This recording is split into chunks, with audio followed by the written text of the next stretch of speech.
Here's Melvin. It's April 19th, 2019, right after the big rain.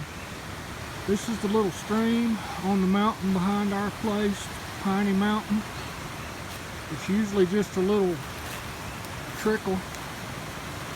There's another little feeder coming in there.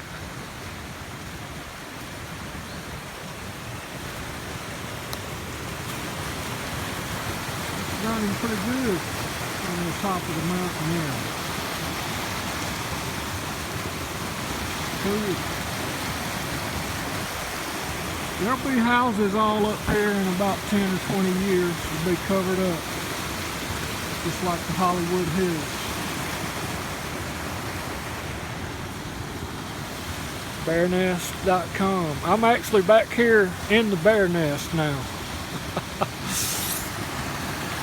Right, Melvin, where you at, buddy? What's happening? What are you eating, man? Hey, man. Good boy.